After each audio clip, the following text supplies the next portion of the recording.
I've been happy. I've been moving on my own accord, off my own desires, my own wants. Now, why am I saying all of that? All of that shit led me up into this point. 10 years later, after this song, I'm here. Here I am. I've been just chasing my shit. You know what I mean? Like following my dream and just trying to like head to the fall off in the way that I wanted to do it. And so I put out this project on Friday called Might Delete Later. I don't know how many people done checked it out or whatever, but I put this project out. And I swear to God, I'm so proud of that project because I know one, it's just a lead up. It's just an EP that leads me up to this thing that I've been working on for a long time. And I know the work it took to get to a certain type of skill level. And I love this shit. I've only heard that shit mean a lot to me, the right? diss track. So I'm so proud of that project. I haven't heard the album. Except for one part. It's one part of that shit that make me feel like, man, that's the lamest shit I ever did in my fucking life, right? And I know this is not what a lot of people want to hear. I know I can hear my niggas up there right now like, nah, don't do that. But I got to keep it 100 with y'all, right? I damn near had a relapse, right? Because y'all heard some shit that happened 3 weeks ago, however long it was. Y'all heard that bazooka that was dropped on the motherfucking game, right? So all of this time of me moving on my own accord, for the first time I was tested. Why am I tested? Because I got the world and I got my niggas like, what you gonna do, Cole? My niggas like, boy, I must have had 1,000 missed calls. Oh my fucking God. Text flooded, I couldn't even answer my shit. Nigga, it's wartime, boom, boom, right? Niggas wanna see blood. We do. And I was conflicted because one, I know my heart, you know what I mean? And like, I know how I feel about my peers, these two niggas that I just been blessed to even stand beside in this game, let alone chase their greatness, right? So I felt conflicted because I'm like, bro, I know I don't really feel no way, but the world want to see blood. I don't know if y'all can feel that, but the world want to see blood. So I say all of that to say, in my spirit of trying to like get this music out, I ain't gonna lie to y'all, I moved in a way that I feel spiritually feel bad on me. Like I try to like jab my nigga back and I try to keep it friendly, but at the end of the day, when I listen to it and when it comes out and I see the talk, that shit don't sit right with my spirit. That shit make me feel, that shit disrupts my fucking peace. So what I wanna say right here tonight is in the midst of me doing that and in that shit, trying to find a little angle and downplay this nigga's fucking catalog and his greatness, I want to say right now tonight, how many people think Kendrick Lamar is one of the greatest motherfuckers to ever touch a fucking microphone? Dreamville, y'all love Kendrick Lamar, correct? As do I. So I just want to come up here and be like, publicly be like, bruh, that was the lamest, like goofiest shit. And I say all that to say, it made me feel like 10 years ago when I was moving incorrectly. And I pray that God align me back up on my purpose and on my path. You know what I mean? I pray that my nigga really didn't feel no way. And if he did, my nigga, I got my chin out. Take your best shot. I'm gonna take that shit on the chin, boy. Do what you do. You know what I mean? Like, all good. Like, it's love. And I pray that, y'all are like, forgive a nigga for like the misstep and then I can get back to my true path. Cause I ain't gonna lie to y'all. Past 2 days felt terrible. Like, it let me know how good I've been sleeping for the past 10 years. So all of that to say, man, I wanna now perform the song that's a reminder to me of getting back on the right path and getting in tune with God. And the name of the song is called Love Yours. I wanna do that for y'all right now. No. Stop this goddamn video. Absolutely not. No. What are you talking about? Okay? Once Kendrick put out Like That, which it wasn't even a diss track. It was a feature on a Future song or some shit. And in this very small space, Kendrick threw out some disses, dissing Drake, dissing J. Cole, dissing for all the dogs, first person shooter, taking shots at both of them simultaneously, okay? It's not Big Three, it's just Big Me, right?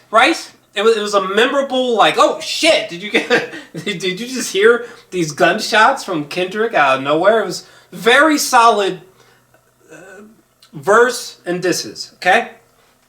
And then J. Cole comes out with 7 Minute Drill, which I personally, I think that Like That was better.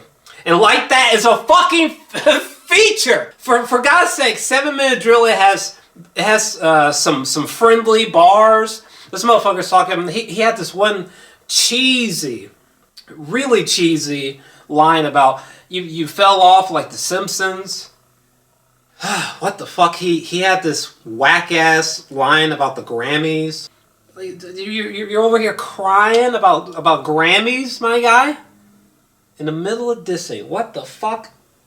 He basically says, I don't want to do this, but since you called my name, I guess I'm gonna do it. This is just a warning shot. And then he promotes some upcoming projects. He's like, hey, I could drop 2 classics right now. Well then just do it. What? Why didn't you mention this on some other track on the album? Like, if you're gonna drop, why are you flirting, blue balling people? Okay, if you got 2 classics, just drop them. Okay, or at least refer to them somewhere else on the album. This is supposed to be dissing Kendrick. Remember, the only noteworthy things that he mentioned throughout that entire diss track is when he says something.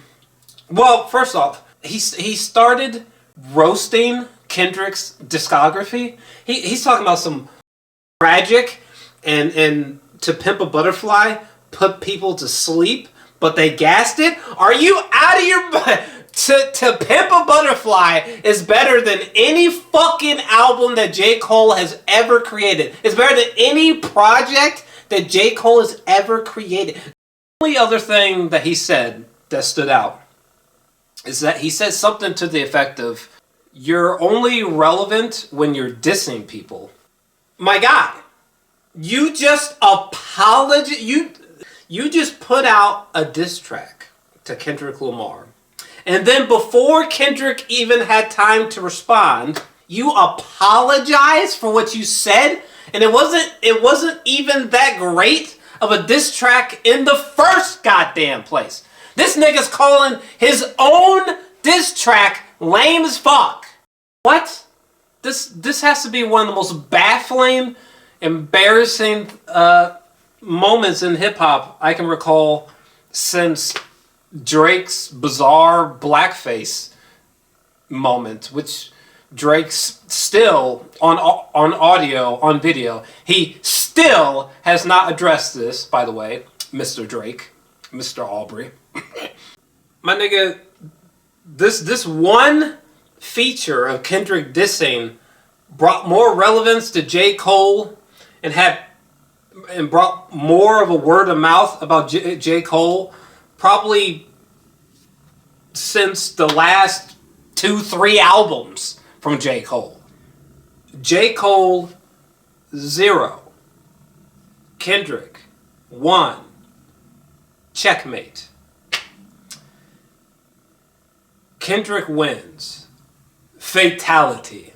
Oh, and by the way, fuck anybody that's talking about some, oh man, he took the bigger man route. He took the more, J. Cole, he took the more respectable route. I have so much respect for him. I was like, shut up.